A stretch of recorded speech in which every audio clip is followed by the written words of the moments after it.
Hello, Virgo. Welcome po sa inyong monthly reading. June 2026. Ano yung mga posibleng parating sa inyo, Virgo, Sun, Moon, Rising, or Cross Watchers? Okay. Number 39, Community. 30, Judication. Ba yan? Daming signs lumabas yan. Message of concern. Message, okay? Message o dalawa. Lakas ng energy ng importanteng message siguro yan, Virgo.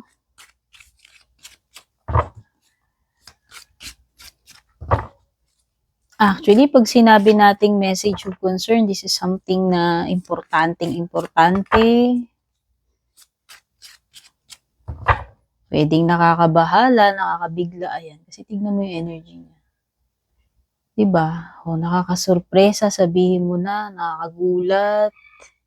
Yung tipo, pagtanggap ni ate nung message sa dibdib niya, napahawa. Ay, pagtanggap ni ate nung message or text or whatever, napahawak siya sa dibdib niya. So, pwedeng nakakabigla talaga siya. Community, o pwedeng mga tao yan, grupo ng tao, place, organisasyon, grupo. Nabanggit ko na yung grupo. Ulit-ulit. Pwedeng related sa legal, yung kasulatan. Kasi itong message na to, any kind of correspondence yan eh. Lahat ng kasulatan, dokumento, pwedeng literal na love letter, basta nakasulat, everything in written. Pero pwede ring any kind of communication, phone call, email, video call, no? At pwedeng may kinalaman sa legal. Pwedeng kontrata, at any other legal documents. Pero pwedeng related sa sa court. Ano ba to? Subpoena, hearing, basta parang, pwede namang lang, basta parang litigation eh, pwedeng may kinalaman sa batas, lawyer, alam mo yun. Pwede may mga hearing, pag-uusapan, paghaharap ng dalawang partido, mga kasunduan, consent, agreement, alam mo yun.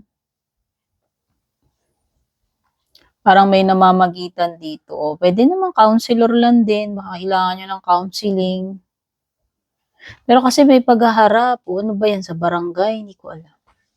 O kasi magugulat ka na lang, makakatanggap ka ng imbitasyon, ng sulat, o kung ano man itong balita na to, no? Tapos kamukat-mukat mo, imbitahan ka na pala, meron na pala kayong pagmimitingan, pag may hearing dyan, paghaharap, alam mo yun. Yes, pwedeng sa barangay or sa city hall. Kasi community. Kumbaga within the community lang. Pinakamalapit yan barangay or city hall. Doon kayo maghaharap, doon kayo mag-uusap. Okay? So merong diyan. Merong mamamagitan, yun nga yung sinasabi ko eh. Pwede rin namang yan, yung message, pwedeng mga yan, yung mga inaabangan mong application, letter of confirmation. Community, ibig sabihin yan, pwedeng ikaw, kung mag-join ka ng any group, association, basta, it could be any kind of community, Pwedeng sa barangay nyo yan, pwede namang sa yoga community, alam mo yun. Or pwedeng sa mga nagzuzumba, char. Basta lahat ng community na pwede mong pasukin. Club, community, asosasyon, grupo, samahan eh. Pero pwede rin sa nyo to, yung sa neighborhood ninyo, o baka sa homeowners association, di ba? sa barangay ninyo, kung ano man ito. Basta alam mo kung anong maganda dito sa card na to. Ito yung community, place, or person na at home ka rito, komportable ka rito. So, kung company yan, lugar, samahan, alam mo yung suportado ka, alam mo yung like-minded yung mga makakasama mo dyan. May common kayo na ano eh. Pwedeng may mga common goals kayo or interest. Diba? Ito yung ano eh, ito yung place or feeling where you are truly supported or ano, respected and welcome, no? Kasi komportable ka at home ka rito. It, it, it, it might be a feeling, a place, or a relationship, no? Could be anything. Pwedeng company, no, yun. Kumbaga, maganda yung pagtanggap sa'yo dyan. Makakasundo mo yung makakasama mo dyan. May malasakit sila sa'yo. I-welcome ka nila. Kadugo mo man sila or hindi. Alam mo yun. Suportado ka nila. No? So, younger man, dealing sa relationship daw with the younger man and woman. Okay. May dalawa ditong ano, may couple, yan. In short, may couple. Babae, lalaki, or ano man ang gender ninyo. Kasi hindi ito yung counterpart mo eh. So, yan. Dealings or relationship with, ayan, a younger person. Ano man ang gender. Or dealings or relationship with a person with dark complexion or hair. Ano man ang ugnayan ninyo. Reconciliation. O, baka magkabati kayo. Magkaaregluhan, magkasunduan na lang. Alam mo yun? Ito na yun eh, yung areglo eh. Usapan eh. O, pwedeng magkaayos kayo, magkabati na lang, no? Or hindi na lang ituloy yung kaso, ganun na lang. Basta magkaroon na lang ng kasunduan, pagkakaayos. So, pwedeng reconciliation, like magkabati, kung sino man yung person na, ano, makakabati mo na. Pwedeng, ano, jowa mo, no? O kahit hindi. Uy, scale, so, batas na naman, no? Ito yung sign ng justice, di ba? Balance, ang sinasabi nitong scales na to Virgo. So, may mga bagay na kailangan mong ibalik sa balance kung meron mang mga bagay dito na ano na off balance recently. So, ibig sabihin, it's either kinulang or sumobra. So, kailangan bumalik uli siya sa balance, magpantay uli. Kung ano man yan. O, moderation, hinay-hinay, yung tamang balanse lang. Yun na yung kailangan mo this June. Okay? Pilitin mong maging balanse. Thank you nga pala, Virgo, kung bumabalik-balik ka para manood ng reading ko. No, thank you rin kung abangers ka palagi. No? Matagal ka ng taga-subaybay. Thank you rin kung nag-subscribe or nag-follow ka na. Malaking tulong po yan. Thank you rin sa pagla-like mo, pagko-comment, pag-share, hindi pag-i-skip ng ads. Thank you rin kung nagpapadala ka ng stars or isa ka dun sa nagpapadala ng stars or super thanks. Thank you rin dun sa mga nag-join ng membership sa YT ko. Nag-avail lang subscription sa FB ko. By the way, may exclusive perks kung nag-avail ka ng subscription sa FB ko. Tsaka kung gusto mo ng private reading, dumiretso ka rin doon sa nag-iisa. Take note, one and only official Purple Team official. FB page ko, may check sa dulo, which means may meta-verified. Pag wala pong check sa dulo, yun po yung mga fake impostor na gumagaya sa akin. Lalo na kung ina-add friend kayo, mini-message kayo, kasi never po ako mag-friend request or mag-message sa inyo para mag-offer or humingi ng kung ano-ano. Kaya kung gusto ng private reading ko, kayo po yung mismong magsadya sa FB page ko. Make sure na yung legit, yung may check lang ha, Purple Team na may check. Sa ngayon, nasa 299k followers ako doon para hindi kayo maligaw. Alam ninyo na yun talaga ako. Okay? So, mga numbers na lumilitaw dito sa cards mo, meron ka ditong 39, 30, 14, 7. Pwedeng umulit-ulit ha, kasi mga baraha yan eh. Hindi ko alam kung ano lalabas. 39, 30, 14, 7, number 9, number 18, number 2, number 9 again, number 1, number 5, number 2 again, number 5. Ulit na ba yung 5? Oh, tatlong 2. Tingnan nyo sa numerology yan.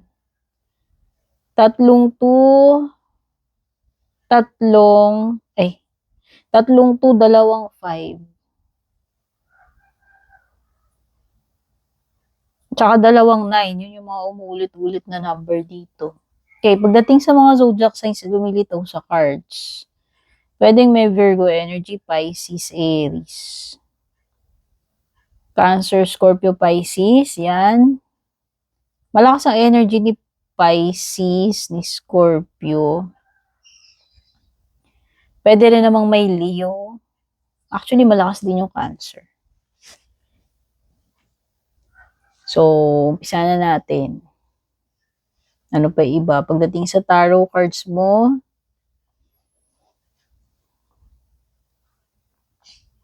huwag ka masyado maging kampante, maging prepared ka at all times ngayong June. It could be na merong something na paparating.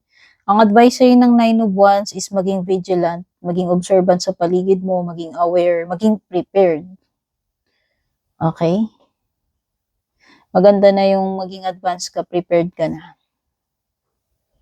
O, kumbaga, alam mong panahon na ng tag-ulan, bago magsimula yung tag-ulan, alam mo yun, magpundar ka na ng payong. 'Di ba? Yun yun eh.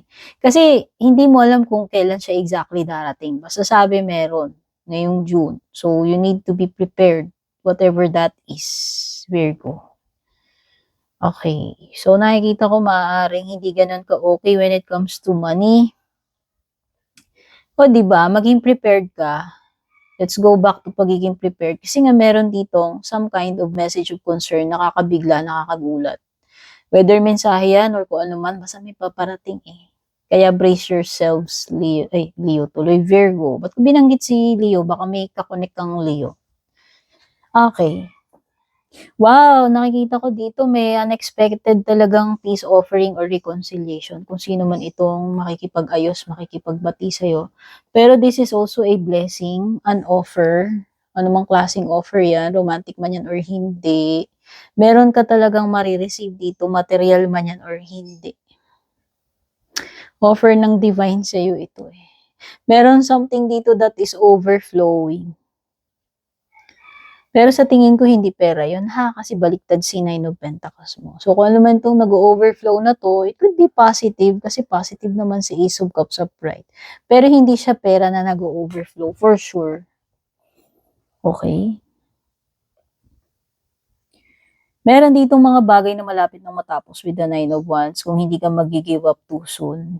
Kung mapagtitiisan mo pa, pagtsatsagaan mo pa, malapit na yan makomplete. Malapit na yan mangyari, malapit na yan matapos. In general to, pwedeng nag-a-apply sa love life mo yung mga energies na binabanggit ko, pwedeng sa career mo, sa pera, etc.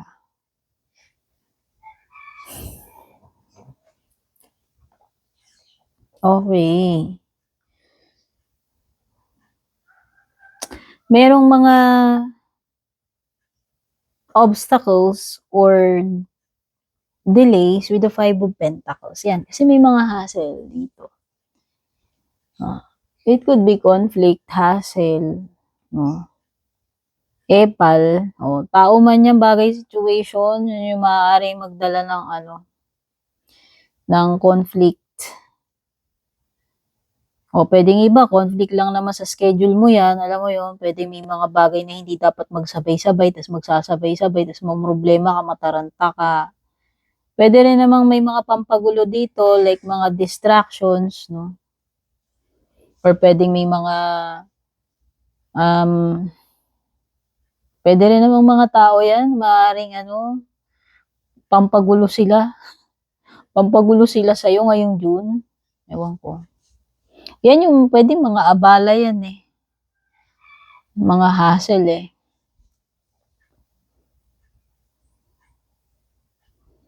Or pwede reto. O baka pwedeng may mga tao dito na kahit na hindi ka naman nakikipag sabayan, paligsahan sa kanila or sa kanya, maaaring kinukumpitensya ka niya or kinakalaban ka niya. Alam mo yun, kikipag siya sa'yo. Pwedeng nakikipag-compete siya. Pero pwede rin kasi talagang may mga pagtatalunan dito or pag-aagawan, o parang race, 'di ba? Unahan kayo, ganun. O kaya yan, kung pwedeng rivalry yan eh. Like, kakumpetensya mo sa negosyo, kakumpetensya mo dun sa promotion, etc. Or kakumpetensya mo sa person mo. 'Di ba? Pwede naman. Actually, kung promotion yung gusto mo, pwedeng hindi ka pa ma-promote, baliktad si Nine of Pentacles. Kasi nga, pwedeng marami kayong nagkukumpetensya rito eh. May kaagaw ka dyan eh, kung ano man yan. Kaya pwedeng hindi mo makuha yan, promotion man yan or hindi. Meron ditong okay, pwedeng hindi ka talaga manalo. Kasi Five of Cups reverse, ibig sabihin, tatanggapin mo na lang na talo ka rito or hindi ikaw yung nanalo. No? Kasi yun eh. Ibig sabihin, acceptance, moving on, moving forward na lang. O, ibig sabihin, pwedeng hindi talaga para sa'yo yan, hindi ka nag-succeed, hindi mo nakuha, hindi sa'yo in-award, hindi sa'yo binigay. Pwede. Pero maganda may new offer naman na hindi mo ina-expect, di ba? Meron ka man ditong something na hindi ka mag-succeed dyan, hindi ko yung nanalo, competition man, whatever, hindi ikaw yung napili, hindi ikaw nanalo, move on na lang kasi nakikita ko naman na meron pa namang bagong darating sa'yo na Two of Cups or makakapagsimula ka pa naman dyan, if ever. Kung hindi ka nanalo ngayon, edi next time, malay mo sa susunod, di ba? Baka talagang hindi para sa'yo yan eh. O halimbawa, nag-aagawan kayo sa isang person or nag-aagawan kayo dun sa opportunity na yun, pwedeng hindi ikaw pinili kasi nga meron kang karibal, may kakumpetensya, kaagaw ka. No? Pero nakikita ko, hindi man ikaw yung piliin, meron namang darating sa'yo, actually, this is something better. Nag-uumapaw pa nga, o ayan, magkaroon ka man ng loss dyan, pagkatalo sa pag-ibig or sa career opportunity, meron yung darating na bago sa'yo at mas nag-uumapaw pa yun. Kaya, okay lang yan. Hindi naman lahat ng bagay nakukuha natin, di ba? No. Ang weird na no, kung lahat-lahat na lang nakukuha mo, lahat-lahat na lang nanalo ka buong buhay mo. Meron bang ganun? Sige, sabihin nyo nga sa akin. So yan, meron ditong bagay na malapit na magkaroon ng clarity, kaliwanagan with the Moon card reverse. So, baka isa yung confession, revelation, isang secret na mabubunyag, pwedeng related sa person mo or pwedeng related sa ibang bagay. Hindi talaga ikaw magsasaksi dito, 2 buwans mo baliktad. So, yan, hindi lahat ng naisin mo, gagawin mo, venture na papasukin mo, or whatever, na hindi lahat magsa-succeed ha, especially sa plans. Hindi lahat ng pinlano mo dyan ay magiging matagumpay, char, Tagalog. So, meron ditong mga delays also. Sabi ko nga, may hassle delays, especially sa mga pinagbagay na pinagplanuhan mo or pagta-travel. Ayan, kung may pupuntahan ka man, may gagawin ka, may some kind of delay or hassle dito. Dala-dala ni Five of Wands. May conflict eh. May conflict talaga dito sa Two of Wands reverse mo tsaka sa Five of Wands. Kung ano man yan, tungkol man saan yan. Sa gagawin mo man, sa ipupursu mo, no, or plans mo, or sa travel mo. Oo, merong pagpa-part ng ways talaga, like pagbe-break up. So, ayan, pwedeng yung jowa mo yan. Or pwedeng naman ito pagre-resign and contract. Kasi parang kakalas ka na rito eh, or kakalas siya sa'yo eh. Tao man ito, relationship or ano. Pero sabi ko nga, kung ano yan, meron namang bagong darating na opportunity sa'yo in love, in career.